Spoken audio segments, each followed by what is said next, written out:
कि हंस के हंसा के पढ़ावल गइल बा। कि हंस के हंसा के पढ़ावल गइल बा। हमरा वजह से केहू के दिल न तोड़िह, ऐसन हमरे परिवार से संस्कार सिखावल गइल बा। हेलो मेरे प्यारे दोस्तों, आज के इस क्लास में हम देखेंगे नागरिकता अधिनियम क्या होता है। हमने आपको पहले और दूसरे वीडियो में बता दिया था कि भाग एक और भाग दो, जिसमें से भाग एक में से हमने आपको पढ़ाया था 4 अनुच्छेद। अनुच्छेद 1, अनुच्छेद 2, अनुच्छेद 3, अनुच्छेद 4, 4 अनुच्छेद हमने आपको पढ़ा दिया था। ठीक है, अब चलते हैं, हम देखते हैं भाग दो। भाग दो में हमने आपको 5 से लेकर के 11 अनुच्छेद उसमें बता दिया था, यानी 6 अनुच्छेद आपको उसमें बढ़ा दिया था। अब आते हैं, देखिए लास्ट वाले अनुच्छेद में जो अनुच्छेद 11 था उसमें हमने पढ़ा था नागरिकता संबंधित नियम कानून किसको अधिकार है बनाने का? संसद को। संसद के किस मंत्रालय को? तो संसद के गृह मंत्रालय को ये अधिकार है, वो आगे चल करके नागरिकता संबंधित नियम कानून बना सकती है। और संसद ने बनाया भी, जैसे देखिए ध्यान से देखिएगा, नागरिकता अधिनियम, यही नागरिकता अधिनियम लाया गया। और नागरिकता अधिनियम पूछता है कब लाया गया? सबसे पहले नागरिकता अधिनियम सन 1955 में लाया गया था। जब देश आजाद हुआ था, संविधान निर्माताओं ने नागरिकता पर एक टेम्पोररी कानून बना के चले गए थे, लेकिन उस समय के कंडीशन को देख करके एक टेम्पोररी कानून बना के चले गए थे। और उन्होंने संसद के गृह मंत्रालय को यह अधिकार दे दिया कि आप आगे चल करके नागरिकता संबंधित नियम कानून बना सकते हैं। और संसद ने बनाया भी, तो कब बनाया? सबसे पहले सन 1955 में बनाया, लेकिन इसमें बीच बीच में सुधार हुआ। सन 1986 में सुधार हुआ, सन 2000 में सुधार हुआ। अरे भाई, हम इतने साल गुलाम थे, अब ये नहीं कई बार में सब सही हो जाए, कई बार में आइंस्टीन बन जाए, ऐसी बात नहीं है। तो धीरे धीरे उसमें कुछ सुधार होता गया और धीरे धीरे अपना नियम कानून जुड़ता गया। तो देखते हैं नागरिकता अधिनियम क्या होता है। देखिए नागरिकता अधिनियम में 5 नियम लाया गया था। हमने कहा जो नागरिकता अधिनियम होता है इसमें 5 नियम लाया गया था। कौन कौन सा नियम था भैया? पहला जन्म के आधार था, दूसरा वंश के आधार पर, तीसरा पंजीकरण, देशीकरण, अर्जित भूमि। इतने तरीके से आपको नागरिकता मिल सकती थी नागरिकता अधिनियम के थ्रू। तो देखते हैं सबसे पहले जन्म के आधार पर क्या होता है। हमने कहा जन्म के आधार पर आपको नागरिकता कैसे दी जाएगी। नागरिकता अधिनियम में ये कहा गया जन्म के आधार पर कि किसी का भी जन्म भारत में हो जाए वह भारत का नागरिक हो जाएगा। ये एकदम बिना सोचे समझे फालतू कानून बनाया गया था, लेकिन इसे बाद में बंद कर दिया गया। देखिए पहला इसमें कह क्या रहा है, किसी का भी जन्म भारत में हो जाए वह भारत का नाम, कहे भारत का नाम, मतलब किसी का भी जन्म भारत में हो जाए भारत का नाम। इसका पाकिस्तान वालों ने मिसयूज करने लगा, क्योंकि हमारे देश का कानून है कि किसी का भी जन्म भारत में हो जाए वह भारत का नागरिक हो जाएगा। तो पाकिस्तानी ने इसका कैसे मिसयूज किया? देखिए, यानी किसी का भी जन्म, पाकिस्तान लोग भाई 28 दोनों की पत्नी रखते हैं, उन लोगों में कल्चर है, परंपरा है उन लोगों में।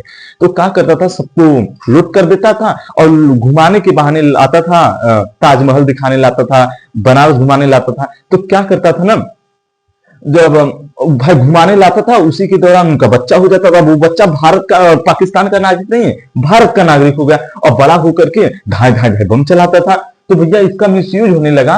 तो भारत सरकार ने ये नियम बनाया था 1955 में, और उनकी भारत सरकार की नीति खुली 1986 में। देख रहे हैं कितने साल बाद भारत सरकार की नीति खुले, लेकिन जब जागो तभी सवेरा। तो इस नियम को बंद कर दिया, इसे कहा गया, इस नियम को बंद कर दिया गया और कहा गया कि नहीं, माता पिता में से कोई एक भारतीय होना चाहिए, कि माता पिता में से कोई एक भारतीय, क्योंकि इसका पाकिस्तानियों ने क्या करने लगा, मिसयूज करने लगा। इसलिए इस नियम को बंद करके एक दूसरा 2003 में एक दूसरा नियम लाया गया, और इसमें बताया गया कि जो माता या पिता में से, माता या फिर पिता में से कोई एक भारतीय होनी चाहिए। भैया दोनों में से कोई एक भारतीय होना चाहिए।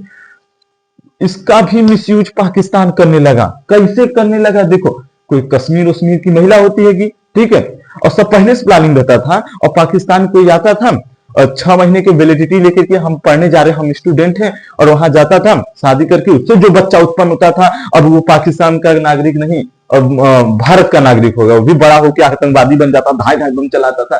तो इसका भी मिसयूज होने लगा। ये नहीं कि आप स्टूडेंट आए थे पढ़ने के लिए, यहाँ बाप बन गया, ऐसा नहीं चलेगा।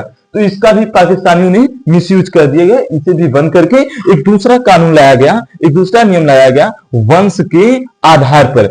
ये कहा गया नागरिकता अधिनियम में दूसरा नियम है वंश के आधार पर, और इसमें बताया गया कि जो वंश की गणना होगी वो पिता से होगी। या वंश की गणना किससे होगी? पिता से होगी, नागरिकता अधिनियम में बताया गया। लेकिन महिलाओं ने इसका बहुत जम के विरोध किया, क्योंकि संविधान कहता है, क्योंकि क्या संविधान कहता है कि लड़का लड़की में कोई भेदभाव नहीं। तो भैया यहाँ पर भेदभाव देखने को मिल जा रहा है, क्योंकि यहाँ पर नागरिकता अधिनियम में सीधे कह रहा है कि जो वंश की गणना होगी पिता से होगी, पिता भारतीय होना चाहिए, महिला कहीं की भी हो सकती है, लेकिन क्या पिता क्या होना चाहिए? भारतीय। महिलाओं ने इसका जम के विरोध किया, तो इस नियम को बंद कर दिया गया और ये कहा गया वंश की गणना पिता से नहीं, माता पिता दोनों से होगी। किसकी होगी? माता पिता दोनों से होगी। शायद यहां तक बात आपको समझ में आ गया होगा। अब चलिए, अब चलते हैं पंजीकरण। अगला नियम है पंजीकरण। सर जी ये क्या होता है? नागरिकता अधिनियम में तीसरा नियम है पंजीकरण। देखिए भैया, वंश के आधार पर इस वंश की गणना तो पिता से होगी, इसीलिए इस कानून को क्या कर दीजिएगा? बंद कर दिया, क्योंकि महिलाओं ने इसका विरोध कर दिया और ये कहा गया जो वंश की गणना होगी वो माता पिता दोनों से होगी।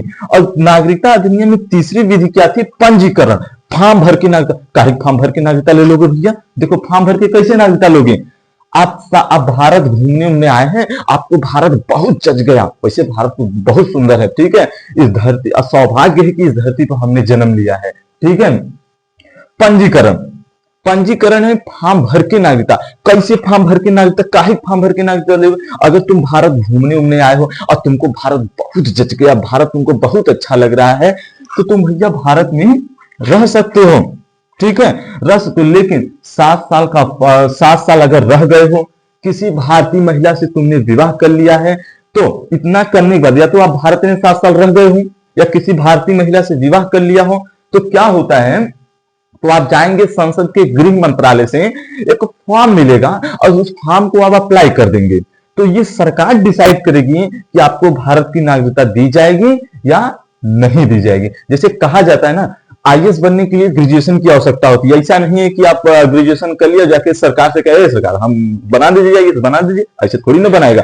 आपकी पहले देखेगा आप उस काबिल हैं कि नहीं, ठीक है, एग्जाम दीजिए, आप अगर उस काबिल नहीं है तभी आपको बनाया जाएगा, ठीक है। पहले सरकार देखेगी, आपका पूरा ट्रैक रिकॉर्ड देखेगी, आप कहीं आतंकवादी तो नहीं है, फिर उसके बाद आपको भारत की नागरिकता दे दी जाएगी, ठीक है। पंजीकरण में क्या 7 साल रह गया हो, अगर उसको भारत पूरा जच जाए, इसीलिए ना भारत की धरती पर जिसका जन्म हुआ धन्य हो गया, ठीक है। इतनी सी बात शायद समझ में आपको आ गई। कोई कंफ्यूजन, कोई दिक्कत नहीं होनी चाहिए।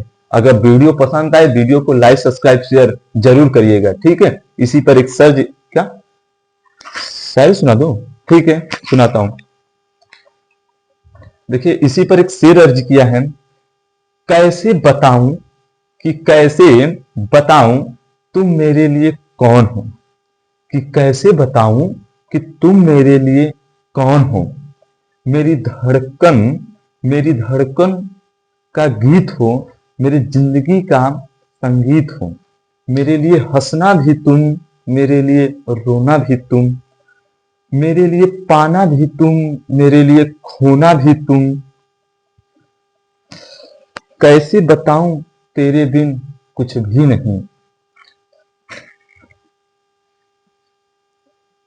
तो चलते हैं दोस्तों, देखते हैं, शायद आपको यहां तक की बात समझ में आ गई होगी, ठीक है। देखिए हमने पढ़ा जन्म के आधार पर। जन्म के आधार पर क्या कहता है कि जन्म के आधार पर क्या कहता है कि देखिए जन्म के आधार पर क्या बताया गया, यानी किसी का भी जन्म यदि भारत में हो जाए तो वह भारत का नागरिक हो जाएगा। तो पाकिस्तानियों ने इसका मिसयूज करने लगा और कहा 1986 में इस कानून को बंद कर दिया गया, इस नियम को बंद किया। और फिर 2003 में एक नया कानून आया और उसमें आया कि माता पिता दोनों में से कोई एक भारतीय होना चाहिए, लेकिन इसका भी मिसयूज होने लगा। तो ये बाद में कह दिया, इसको भी बंद करके कहा दिया कि माता पिता का डॉक्यूमेंट वैलिड होना चाहिए, इनवैलिड से नागरिकता नहीं होनी चाहिए। ठीक है, अब देखिएगा वंश के आधार पर कहा गया कि जो वंश की गणना होगी वो पिता से होगी, केवल पिता से होगी। तो देखिए संविधान कहता है कि माता पिता में कोई भेदभाव नहीं, लड़का लड़की में कोई भेदभाव नहीं, लेकिन यहाँ पर भेदभाव हो गया केवल वंश की गणना पिता से, इसलिए महिलाओं ने इसका जमकर विरोध किया और ये बाद में नियम बंद कर दिया गया। कहा और बाद में ये कहा गया कि वंश की गणना माता पिता दोनों होगी। शायद इतनी सी बात आपको समझ में आ गई होगी। ठीक है, अगला आते हैं पंजीकरण। पंजीकरण है फॉर्म भरकर नागरिकता। कैसे फॉर्म भर के नागरिकता ले लेंगे भैया, काहे ले लेंगे? यदि आप भारत घूमने आए हैं, आप भारत क्या घूमने आए हैं और आपको भारत बहुत जच गया, आपको भारत बहुत पसंद आ गया, आप 7 साल भारत में रह गए और किसी भारतीय महिला से क्या कर लिया, विवाह कर लिया, तो आप संसद के गृह मंत्रालय में जाएंगे, फॉर्म भरेंगे, सरकार डिसाइड करेगी कि आपको नागरिकता दी जाएगी या नहीं। अगला है नागरिकता अधिनियम में चौथा नियम है देशीकरण। देशीकरण देश में पूरी तरह ढल जाने का, एकदम विलीन हो जाने का। देखिए कैसे विलीन हो जाएंगे भैया, अगर आप भारत में आए हैं, अगर भारत की नागरिकता लेने चाहते हैं, यानी आप भारत में 10 साल रह गए हो, आप भारत में 10 साल रहे हो, ठीक है, और 22 भाषा में से कोई एक भाषा जानते हो, 22 भाषा में कोई एक भाषा जानते हो, विज्ञान में निपुण हो, यानी साइंस वैज्ञानिक ज्ञान टाइप रहना चाहिए। ठीक है, और किसी एक कला में निपुण होना चाहिए। यहाँ कला में देखिए पेंटिंग वाली कला की बात आई जाती है। यहाँ पर कला के अंतर्गत जैसे आप क्रिकेट में हो, ठीक है, बढ़िया भैया, बढ़िया, विदेशी आओ, क्रिकेटर बड़े बड़े क्रिकेटर आओ, देशीकरण नागरिकता दे देते हैं। ठीक है, तो शायद इतनी सी बात समझ में आ गई होगी। देशीकरण नागरिकता कैसे मिलेगा?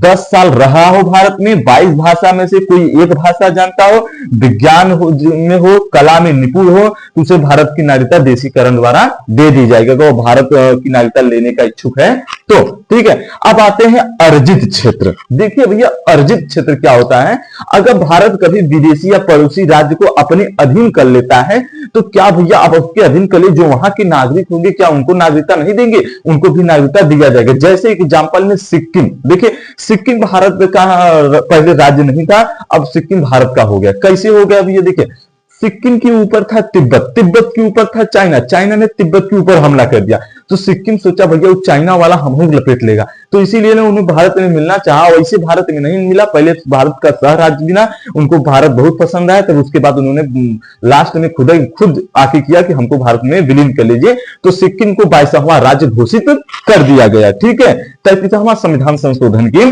दौरान। चलिए शायद यहां तक बात समझ में आ गई होगी। जब भैया सिक्किम के लोगों को हम 22वां राज्य मान लिए, तो क्या सिक्किम के नागरिकों को, जो वहां सिक्किम की जनता होगी, तो उनको हम नागरिकता देंगे किस आधार पर? अर्जित क्षेत्र। जैसे इस समय पाकिस्तान में बलूचिस्तान की मांग हो रही है, अगर भारत चाहे बलूचिस्तान को स्वतंत्र करा के अपने अधीन कर ले, तो बलूचिस्तान के नागरिकों को हम नागरिकता देंगे ना भैया, किस आधार पर देंगे? कि अर्जित क्षेत्र में, कि आप हमारे अधीन हो गए हैं, हम आपको नागरिकता भारत की दे रहे हैं। ठीक है, शायद आपको यहां तक बात समझ में आ गई होगी। तो नागरिकता अधिनियम कब आया था? सबसे पहले 1955 में आया था, लेकिन इसमें बीच बीच में सुधार होता गया। कब सुधार हुआ?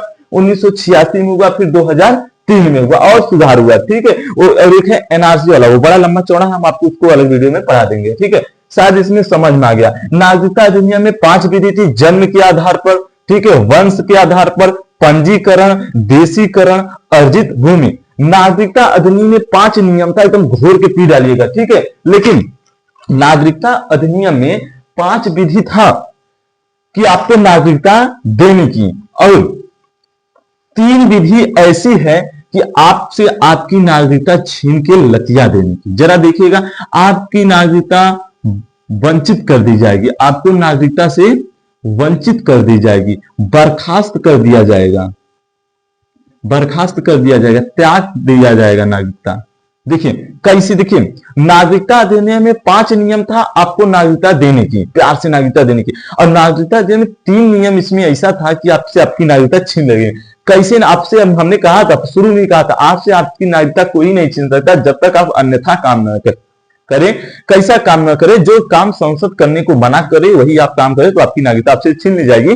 तो 3 तरीके से छीन लिया जाएगा। यदि आप विदेशी नागरिकता ले लेते हैं तो भारत की नागरिकता से क्या हो जाएंगे, वंचित हो जाएंगे और बर्खास्त कर दिए जाएंगे।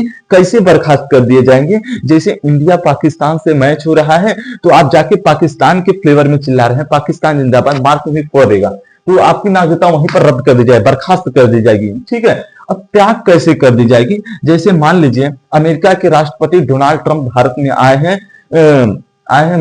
हमारे राष्ट्रपति साहब से मिलने के लिए, तो आप बीच में रास्तों में बैठ के चिल्लाए ट्रंप ट्रंप ट्रंप ट्रंप, आप कहीं सनकिया किया गए तो क्या होगा, आपकी नागरिकता त्याग कर दी जाएगी, बर्खास्त कर दी जाएगी। किसी की नागरिकता खत्म कर देने का ये मतलब नहीं होता है उसे देश से बाहर कर दिया जाएगा, उसे देश के अंदर ही रहना चाहेगा, वो जी खा पढ़ सकता है, लेकिन किसी कोई बड़े मतलब सरकारी किसी पद पर जॉब नहीं ले सकता है, मतलब भारत में मिलने वाली हर सुविधा को वो वंचित रह जाएगा। किसी की नागरिकता खत्म होने का ये कतई मतलब नहीं है कि उसे भारत से बाहर कर दिया जाए, वो भारत में रह सकता है, खा पी सकता है, लेकिन भारत सरकार द्वारा जो भी सुविधा आएगी वो वंचित रह जाएगा। तो शायद आपको नागरिकता अधिनियम समझ में आ गया हो, कोई भी कंफ्यूजन हो कमेंट करिएगा, आपको फिर से समझाया जाएगा। ठीक है, शायद इतनी सी बात आपको समझ में आ गई हो। अगर वीडियो पसंद आई तो लाइक सब्सक्राइब और शेयर करना जरूर शेयर करना मत भूलिएगा। ठीक है, शायद आपको यहां तक बात समझ में आ गई होगी। धन्यवाद।